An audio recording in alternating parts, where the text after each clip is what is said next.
Hello, welcome to the Homeschool Solutions Show. My name is Sean Allen, and I am one of the many hosts here on the podcast. Since you're listening to this, I'm guessing you already know that homeschooling is both incredibly challenging and incredibly beautiful.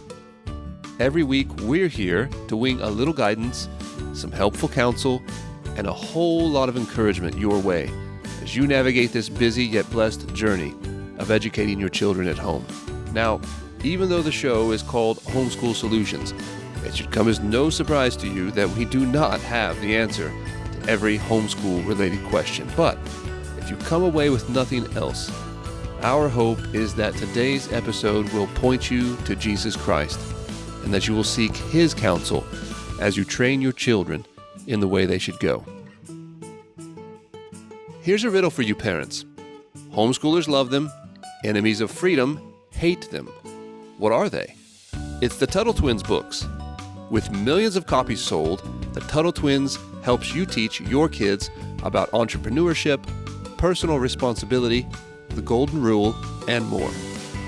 Get a discounted set of books with free workbooks. That's right, free workbooks today at TuttleTwins.com/homeschool. That's TUTTLE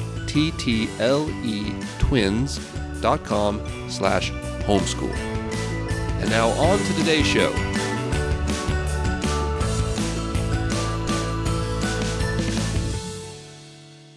Well, hello out there to all you homeschooling mothers. How are you doing today? Perhaps also there are some homeschooling fathers out there listening to this as well. I hope that you all are doing well. I hope that you're enjoying some wonderful, warm spring weather like we are. And if you're not, surely it's just right around the corner. It's just such a beautiful, beautiful time of year. I am glad that winter is behind us, should be mostly behind us. We were having a string of just beautiful, gorgeous days, and then the bottom dropped out again. The reason for that is I live in Missouri, and sometimes you just do not know from one day to the next what's going to happen with the weather. We were having just 70s and blue skies and bright sunshine, and then all of a sudden we had like some freezing nights, and it was just that's when they pull the rug out from under you. That's probably the worst. But no, we have got nothing to complain about. It's beautiful outside. I hope it's beautiful that where you are. I hope that your children are able to get outside and to enjoy the spring weather. I wanted to hop on here today and to talk about something that I've been thinking about a little bit lately. There's a number of reasons for that, and I won't go into it, but I'm gonna present this as a two-part series, if you will, just a little short series. In keeping with what I just mentioned about your children going outside and enjoying the weather, I wanted to just give you a reminder.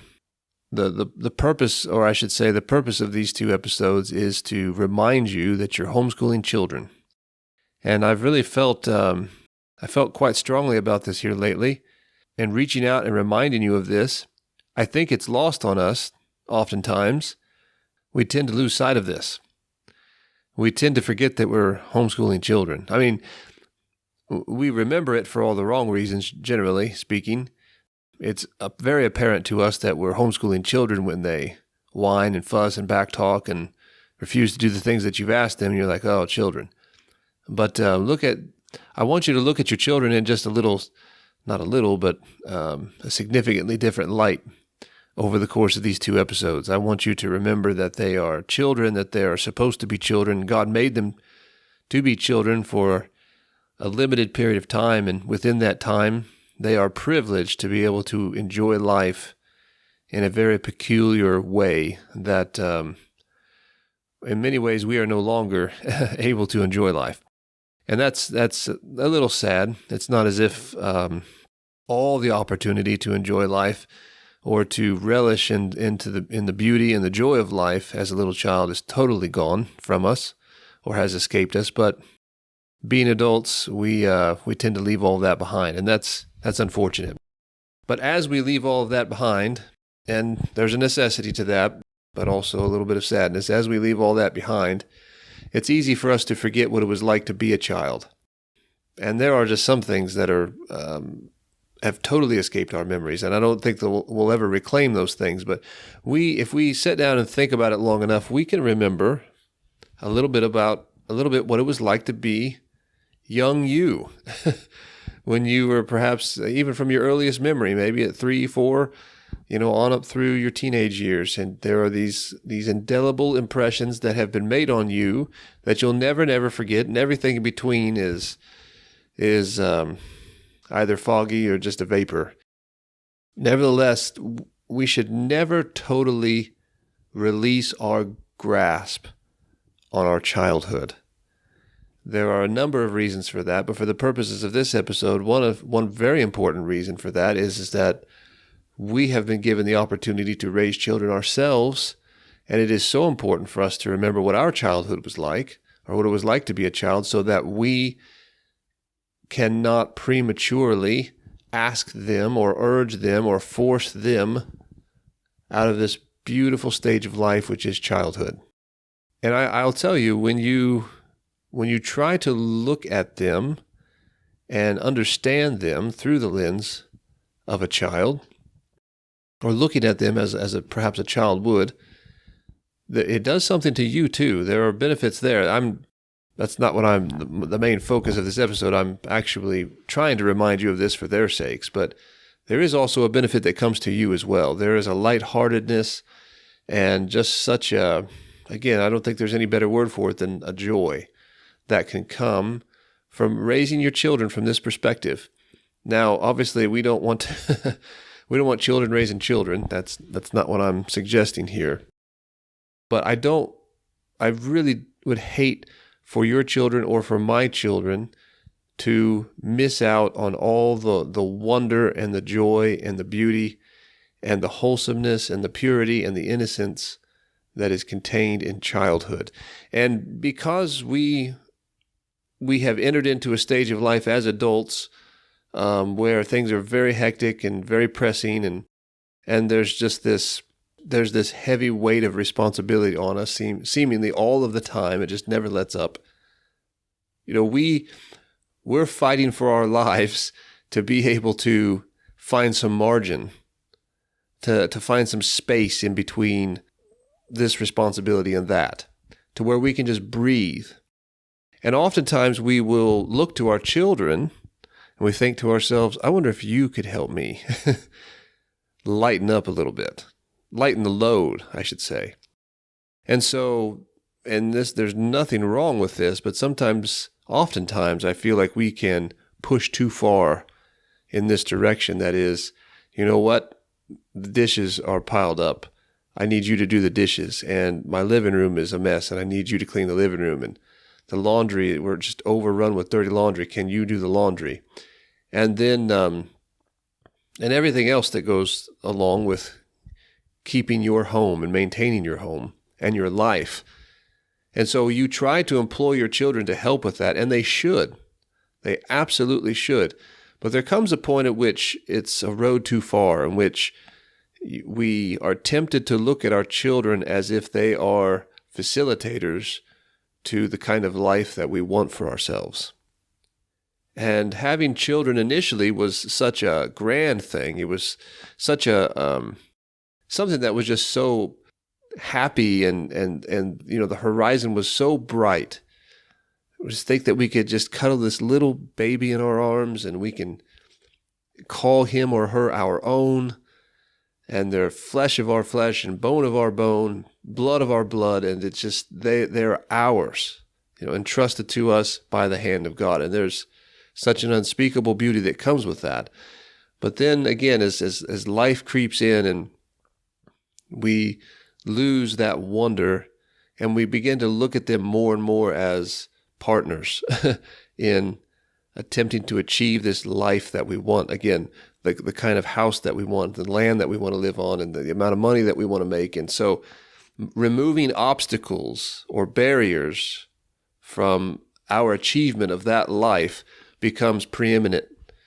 It becomes a priority, more and more of a priority in our lives. And so we will call upon the assistance of anyone who is willing to help. And, your children really don't have a choice, do they? They don't have much of a choice. And so please don't misunderstand me. Your children need chores and they need responsibility and they need to learn to respect your authority.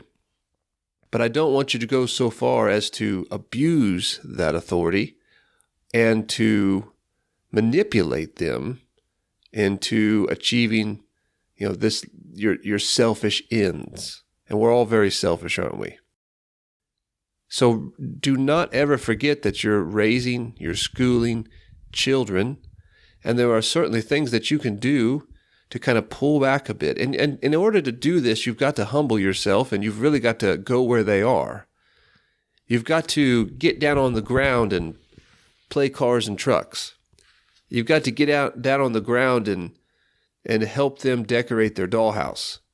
And you've got to help them build their little Lego set. And go outside and fly a kite. And jump on the trampoline. Play hide and go seek.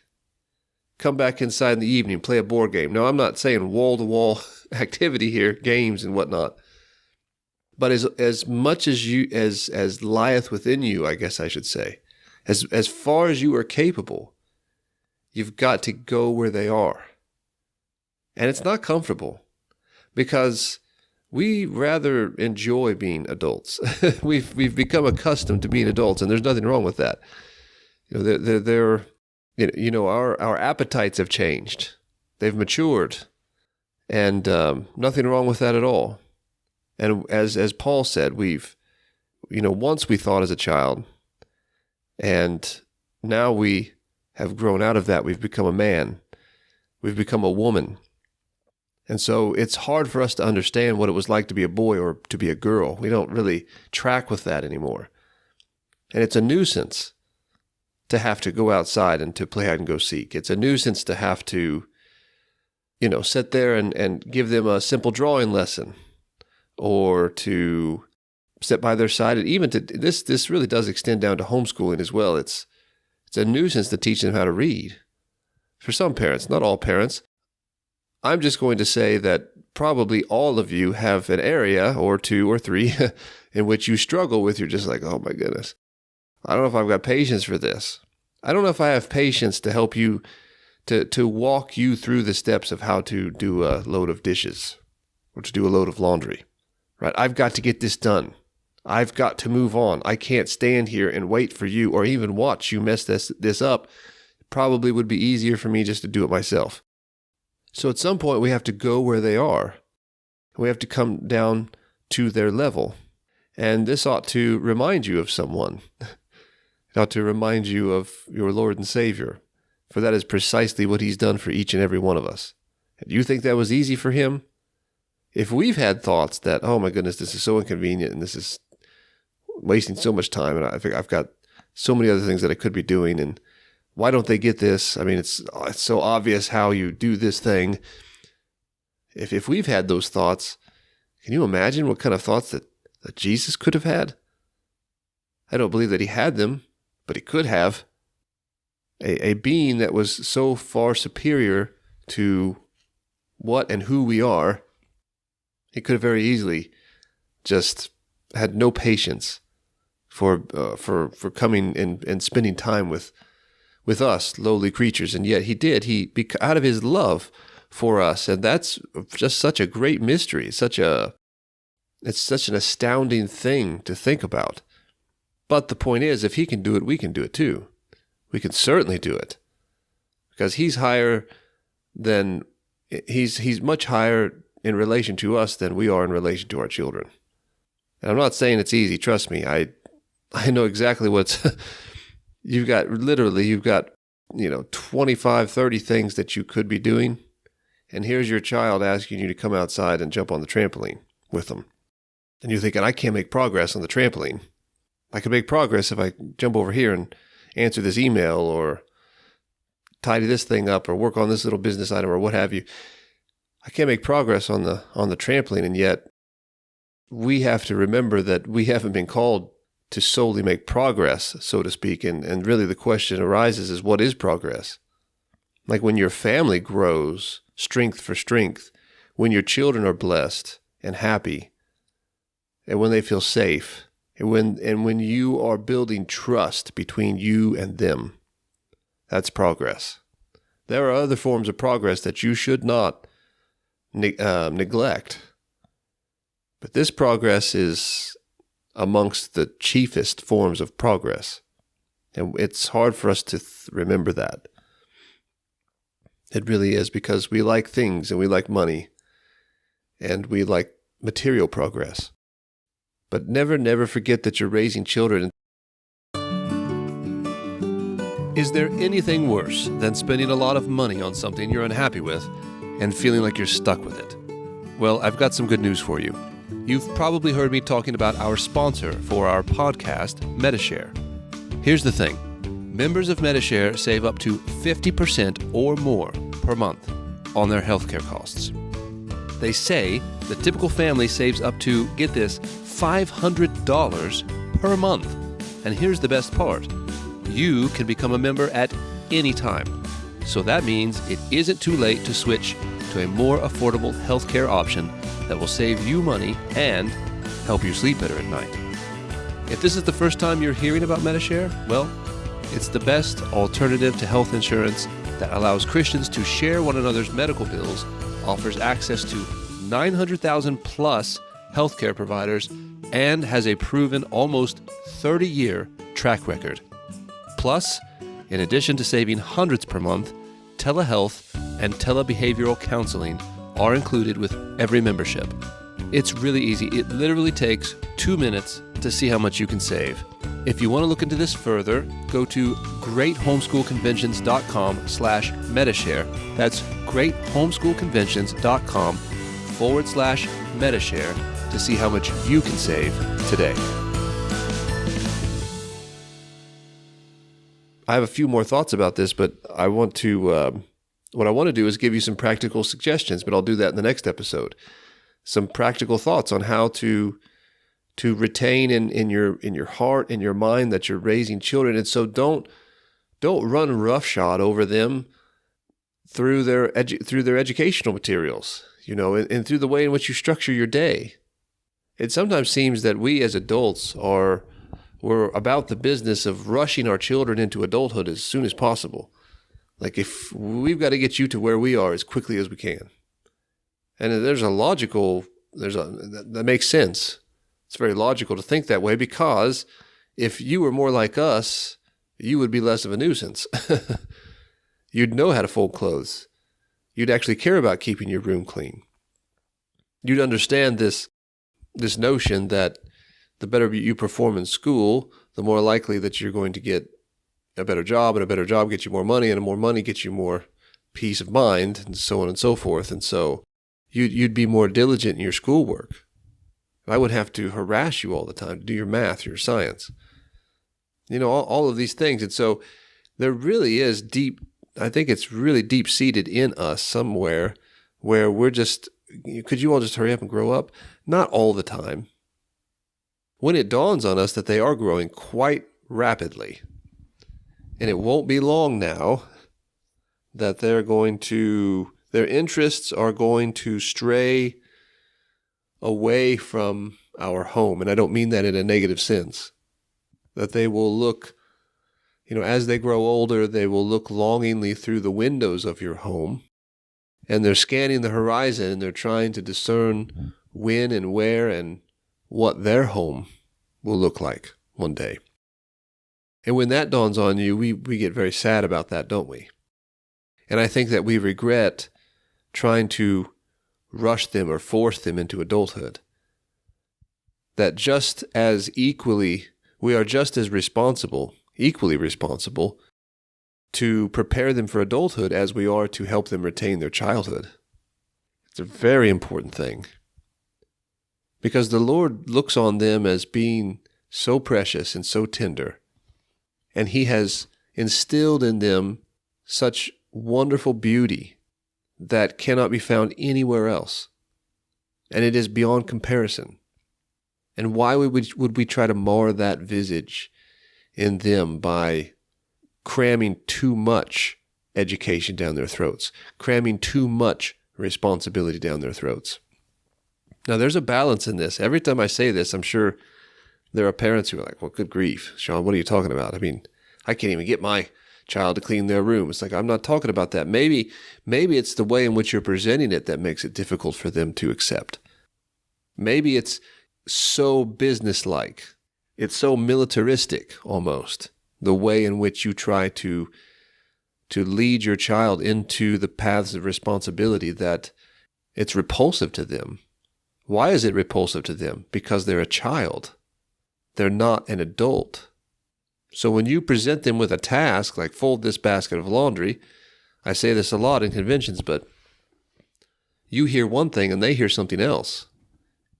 You're hearing, I've folded hundreds and hundreds of baskets of laundry. I know exactly how to do this. I know where every piece of laundry in this basket goes. And I could do this in probably 10 to 15 minutes. It's not going to take, it's easy. And furthermore, I enjoy my clothes folded and put where they belong. Okay, so you hear all of that. How could they not understand that? You're thinking to yourself, I mean, maybe not audibly thinking to yourself, but somewhere deep down inside, you're thinking, how could they not appreciate this to the same degree that I do? And if you appreciate it, you'll do it. Well, they don't appreciate it. They don't understand it. That's not something that they value. Certainly not to the degree that you do. Really, it's just a matter of, will they do it to please you or not? And there's certainly merit to that. They should do some things like that to please you. But perhaps the way in which you're presenting the task is the thing that is keeping them from wanting to do it at all. Because when you say fold the baskets of laundry, that's what you hear, and this is what they hear. You know what? Folded laundry is really overrated. I think I'd rather go outside and play. That also makes perfect sense, folks. It really does. Is it wrong for them to think that? No, it's really not. Their priorities are different. Their value system is different.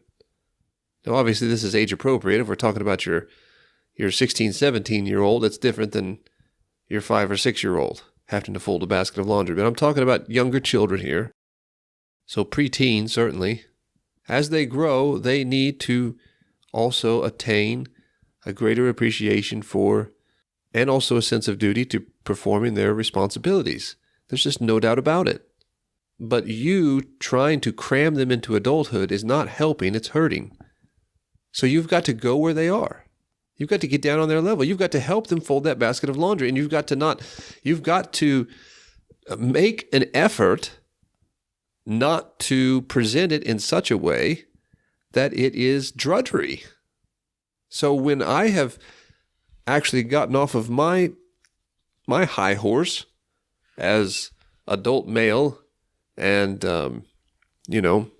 lord of my household and father to my children and all that. I'm sorry, I'm being a little sarcastic here. But when I get off of that high horse and I actually go down to where they are and try to make it enjoyable for them and explain to them not only how to do something, but why we do this thing, and also fully understanding or attempting to understand, to accept the fact that I will have to do this many, many times, just because I've told them this one time, this is how we fold clothes, and this is why we fold clothes. They're still almost certainly not going to understand. That's why you have to stick with it. You have to stick in there. It's the same with anything related to homeschooling. It's whether they're learning to read or to do arithmetic or their times tables or whatever it may be, and they're struggling with it and they don't get it. Is there any parent out there listening to me right now who has not had their child ask them, why do I need to learn math? I'm never going to use this. Why are we doing this? And you may be even asking yourself, I really don't know. I'm not exactly sure because I don't use it either, but nevertheless, remember what it was like to be them. And that puts a different perspective on things. It helps you to appreciate just how distasteful some of these responsibilities are to them. And you know what? In many instances, it's actually a positive thing that it's distasteful because they're children. It means they're children. So if you can appreciate that, you're going to go about the business of helping them gain an appreciation for these tasks and responsibilities in a different way, and not as an adult who is viewing or treating or behaving themselves towards their children as if they were employees of your home business, or the business of keeping your home, or the business of running your school. Let them be children. Let them be children as they do their math, as they fold their laundry, as they clean their room. Help them to reach forward towards adulthood while simultaneously maintaining a grasp on their childhood. You can do that. And furthermore, I think that if we made a more of an effort to retain a grasp on our childhood, we would find it much easier to help them do the same. So I hope you understand where I'm coming from here. I hope that you sense the balance that I'm trying to encourage you to maintain as you raise your children, as you educate your children in your home. And it's something so much deeper than just make it fun. That there's a part of it to that. I mean, and it's hard for us to make it fun because adults are just kind of dowdy and some are just kind of down and depressed, and we're weighted down with other things, and it's hard for us to maintain joy. But there is so much joy. There is. There's so much beauty. I really do believe, and I lose sight of this too, so please don't think that I'm being overly critical, but I really believe that we are surrounded by more beauty than what we can than what we could stand, than what we could endure. And if we really had eyes to see the beauty that surrounds us at any given time, I think that we might literally pass out. and so much of that beauty is caught up in your children and in the fact that you have children, the fact that you're a mother, that you're a father, that you have one, that you have two, that you have 10 children that God gave you, that you adopted 3, that you adopted 6, what have you. There's enough beauty right there. There's such an intense beauty and joy that could be extracted from just that right there, that I really do think it's more than what we could stand. But our eyes become dim. We dimly perceive that. I'd say most of the time. It just glazed over with this dull comprehension of who we are and who they are and what we both represent. And the Lord wants us to see clearly. He wants those scales to fall off of our eyes. And we need to turn to Him to ask Him to help us to see more clearly and to not ignore the beauty that He has placed all around us, and to not wallow in all of the negativity. There's more than enough negativity and despair in the world events that are surrounding us right now. You don't need to go and create more negativity in your home. Now, I'm not trying to negate the fact that there may be negative situations in your home or things that need to change. That's almost certainly, that's true of all of our homes. And we're working on it, aren't we? But as we work on it, don't look to your children as if they were equal partners in conducting that work. They're not. They don't belong right by your side as you attempt to tackle those adult level mature challenges that you're facing. Can they assist in some way? And I mean, unbeknownst to them, can they assist? Yes, absolutely. So when they are more responsible and more diligent with their schoolwork and with their chores and whatnot, that's a help to you. It really is, and it helps to lighten the load, but they don't have to necessarily know it. They don't have to necessarily know that effectively what they're doing is they're trying to help you be, the adult that you feel that you're called to be.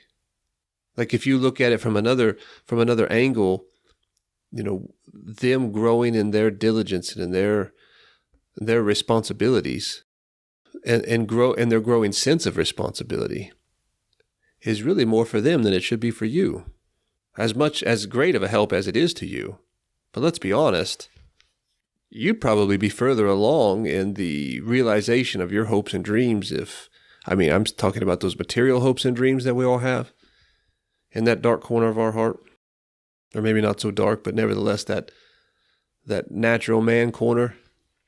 We want a bigger house and a nicer car, and like some more land and more things and all those sorts of things. That when we look at it from that perspective, they really shouldn't be necessarily helping us with that so much. You'd be further along without them because you'd have less laundry. You'd have less mess in your home. You'd have less destruction to your property. You'd have less payout to have to clothe and to feed them and to engage them in various events and activities. You wouldn't have to come alongside them and teach them how to fold laundry or to do dishes or to teach them how to read or anything of that sort. You'd be further along. So really, when you look at it from that perspective, it's not about you, it's about them. Helping them to gain a deeper appreciation for the responsibilities that they themselves will one day have. And they're not all bad. I don't want to suggest that they're all bad, but it's just too easy for us to allow those responsibilities to be at the forefront of our lives and then trying to gather unto ourselves as much help as possible in either removing the barriers, or removing the barriers to the achievement of those ends. So that's why we look at our children like, yes, I could use your help. But when it's about you, you're rushing them headlong to an adulthood that they're not yet prepared for and that they shouldn't have to enter just yet. So I suppose what I'm saying is they can be children and be responsible at the same time. It is possible. They don't have to be just like you just yet. And as you do this, when you are right there by their side when they're 4, and you're right there by their side when they're 8, and you're right there when they're 10, and when they're 13, and when they're 16, and so on, there is a distinct and a unique beauty that emanates from each of those seasons that would have been left undiscovered if you had not humbled yourself and gone where they are. So I'm urging you to do that. I'm urging you to just stop and think for a little bit. If you're in the midst of your day and you're listening to this and it's real hectic and you just can't see it just yet, just wait until the end of the day and when everybody's off to bed and it's quiet and you've had a little time to decompress, and I want you to think about it. Think about your children. Imagine what it's like to be them. Think about your own childhood. And then start to think about ways in which you can help them to preserve the glory of that particular age that they are, while simultaneously assisting them in growing into the next age. It is possible. It is very possible. And it's so wonderful. And again, I think it really has just a wonderful effect on you and I. It lifts our hearts. It buoys our spirits. Children are such a delight. They are a huge amount of work, and they do great on our sensibilities at times, and it's just so difficult. But when you really, really look and you ask the Lord and He helps you to see, there really is just more there than what we can bear. It's so wonderful. I think you know all this, and I'm just trying to remind you, and that's what I'm here for, is just to give you a reminder and to ask you to think on these things for the sake of your children and for the sake of the upcoming generation, for they will have time enough to have to engage and to grapple with the stresses and the strains of this present world. And God forbid for us to catch a glimpse of what it will be like in the future world. But there will be time for that. But for now, help them be children, while also preparing them for the days ahead. So that's the thoughts that I had for you today. The next time that I have an episode that airs, hopefully it will be the second part of this, and I'll just try to give you some practical suggestions, because I know this is more the thinking behind it. You've got to kind of wrap your mind around it first, and you've got to have a change of heart before you can employ the solutions. So I look forward to meeting with you again. And again, I pray that the Lord will bless you for the rest of this day. Thank you for joining us. Goodbye for now.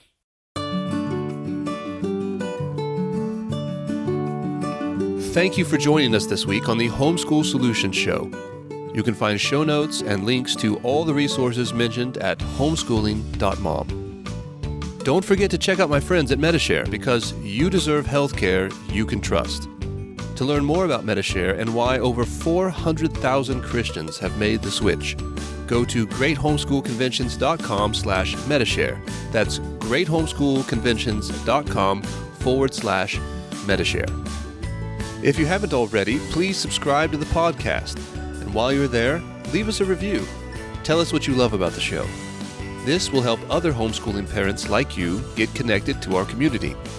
And finally, tag us on Instagram at homeschooling.mom. That's homeschooling, DOT, mom, to let us know what you thought of today's episode. Have you joined us at one of the Great Homeschool Conventions? The Great Homeschool Conventions are the homeschooling events of the year, offering outstanding speakers, hundreds of workshops covering today's top parenting and homeschooling topics, and the largest homeschool curriculum exhibit halls in the U.S. Find out more at greathomeschoolconventions.com. I'll be there. I hope to see you there too.